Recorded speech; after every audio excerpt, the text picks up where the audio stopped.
In the not-too-distant future, the world is run by a system called CT-1001, a predictive engine that fulfills every need before it's even asked. There are no more questions, no more yearning. Wonder has gone extinct.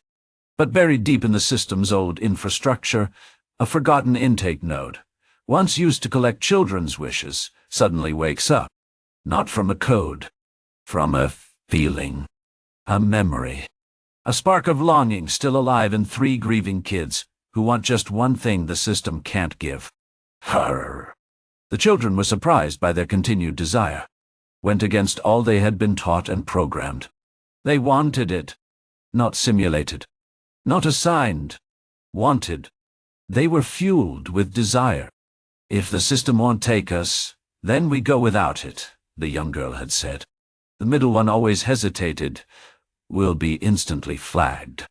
You're right, system boy, let's just go back to our non-existence. The young girl snapped back.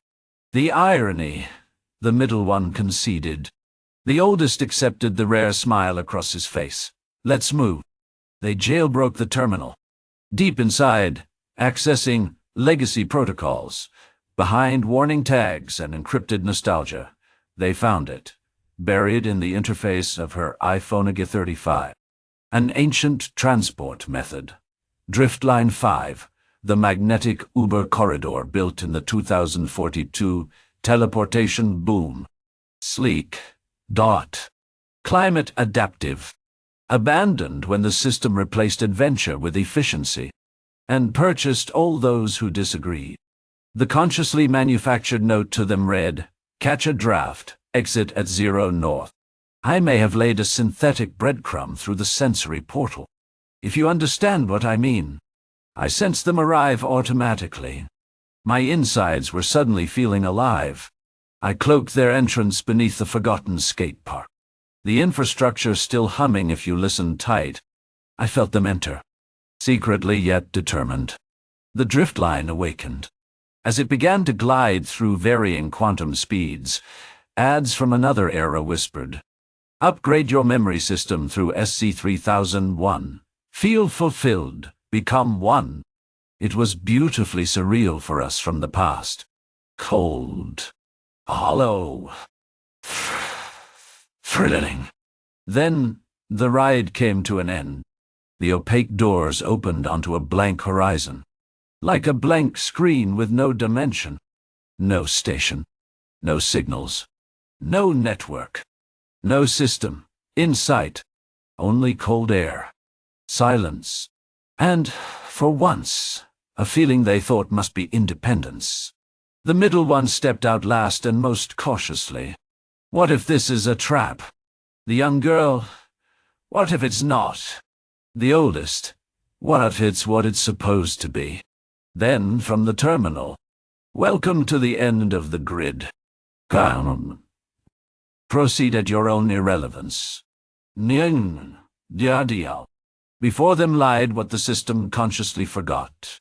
The abandonment. Snowbanks glitching with static.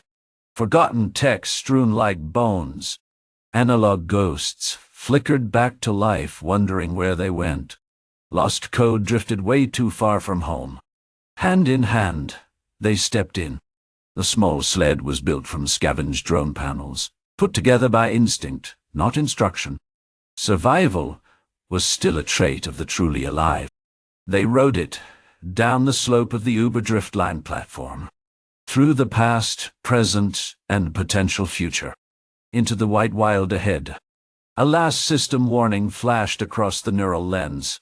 Entering unmapped territory. CT-3001 has released responsibility for all emotional and physical outcomes beyond this point. You are on your own. I didn't let it deter them, reminding through the spark. Above them, drones hovered, but none so far to cross the boundary. One tried. It faltered, crashed to what was left of Earth, lifeless in the snow like a disoriented fly in a blizzard. The middle child watched it sink beneath the white. He turned to the others, wide-eyed. This feels all too real now. And in that feeling of revelation, Something inside me ignited. Mine began to glow for the first time in a very long time. They were coming. They chose to come. The children stood at the edge of the aurora-washed cliff. No path forward, only broken terrain. Melted ice, wasted time, fractured dreams without streams. The cradle of collapse, where the last whispers of magic clashed with the first waves of system control. Where the myth was meant to cease. The terrain was littered with abandoned prototypes. A snapped sleigh rail, steel not wood. A shattered drone bearing reindeer decals, half buried in snow. A smart stocking still blinking on a frozen branch, hopelessly pinging a signal that no longer exists. This place was unaccepted, unscanned, undone. The system blocked it, refused it. Too wild, too unmeasured, too free. And so it was erased. Not geographically, but philosophically, psychologically. Those very few rebels who still believed, organic or artificial, say if he ever returned to his rightful place in the world, the system itself would crack. That's why this place remained unspoken. A removed dot on the map, Patka. To have arrived here, you must really be looking for something. Something you felt, then lost. And the moment the children crossed the threshold, everything shifted. The code had to react. The system had to jolt. A flicker in the protocol told me it might be time. My core stirred. A memory, not programmed, trying to find its way back. To what is me. To what is mine. They walked across the frost-bitten stone, past collapsed towers of joy. An old sign, half buried in snow, read, North Distribution Node 1. But they knew. This is the pole. This is where the coordinates meet their match. Not the compass point one. The other one. The one built on belief, powered by longing, chased by rebellion, haunted by echoes of laughter and cheer. A holy place. A sacred server farm. The last real database of wonder. Something about it felt different, almost unexplainable. They could feel it in their restricted breath, in their enlivened bones. They moved through the broken architecture of forgotten magic. The workshop turned relic where I had sat like stone. The young girl brushed past the control panel, and for a flicker of time and through the silence of the moment, I heard it. They may have heard it. Oh, ho, ho. Then, static. Gone. I blinked inside the darkness of my space. Through my corrupted code. They were now so close. Beneath a frost-glass floor they found it. A hidden door. Round, dodhine, heavy. Latched with an ancient lever. The kind a human with thumbs must physically grasp, not automatedly command. They hesitated, confused. Then, instinctually pulled. Dust spread like a memory. The seam hissed like a thought. The door exhaled open. Inside, the chamber. Circular. Silent. Still. No screens. No surveillance. Strictly presence. A grand chair faced a wall of glass staring out at the falling snow. And behind it, shelves. The shelves. Thousands of them. Each holding objects the world no longer believed in. A paper snowflake. A 3-tiered hoverboard. A smart Barbie. Collab he did with Madeline Bezos. An automated bike with revolutionary handlebars. A hand-knitted mitten with a child's name stitched inside. And then, mean. I said the word internally. Too quiet to be heard. Not through code. Not by protocol. Through desire. The children did not hear me. They felt me. They turned and saw him. Not standing tall. Half hidden in the chair under the hat, which was built for him. Sleeping. Snoring. Waiting. His beard was like silk snow draped over his still healthy belly. His coat patchwork, frayed but functional. In the moment, I must admit, He looked less like a man and more like an archive. The young girl stepped forward first, anxiously assured. She sensed something in him, something a little weird, yet soothing. My sensor triggered, like the feeling of a grandfather you only see once a year. Why did I? Intuitively, in ma. Out of her pocket appeared the letter. Their mother's letter. Not a copy or scan. The original. It had been preserved through time, giving it a timeless coat. I felt the spark swell inside me, born from the transcription of its words. If only I could bust out of this box and let them know all that I know.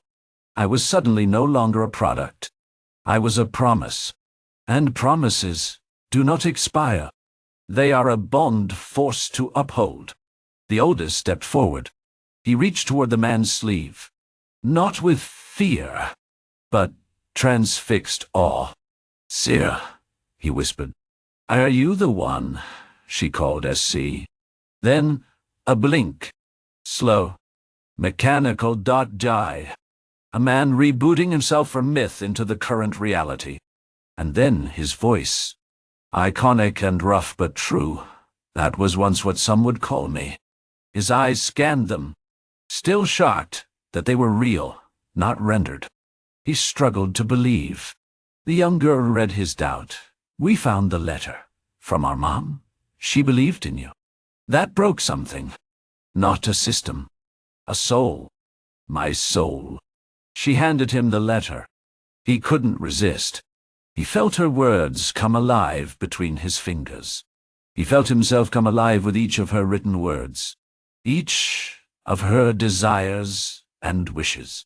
A feeling he forgot existed. He believed was lost. Probably one of the last of her kind, he said softly. The last to want something not sold, not streamed, not suggested. Something real, something she could hold.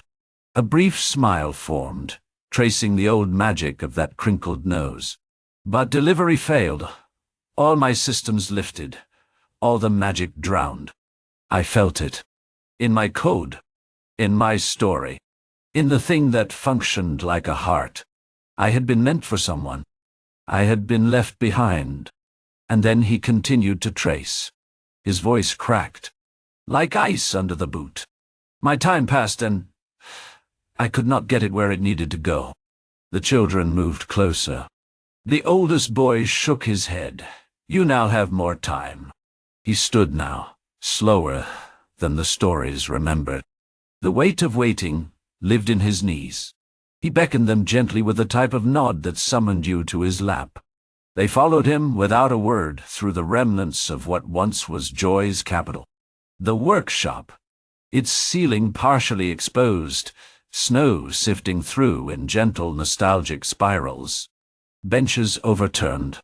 Conveyor belts rusted mid-song. Toys, trinkets, and all things, half-built, still scattered like abandoned prayers. This was the floor, he said, where wonder was crafted, before it was extracted. He paused, running a gloved hand along a bench. Another one he built himself. They told me the world was changing. That belief could be a part of some code. That dreams could be streamlined and delivered instantly. That my place in this world was now obsolete. No, I see, didn't child, I say. He looked up at the hole in the ceiling, which used to be the launch pad to his magical route. So I let him in. I let Gaius into the line. He said he could help scale it.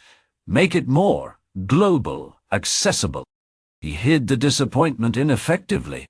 He stole the magic, bottled it and sold it to all.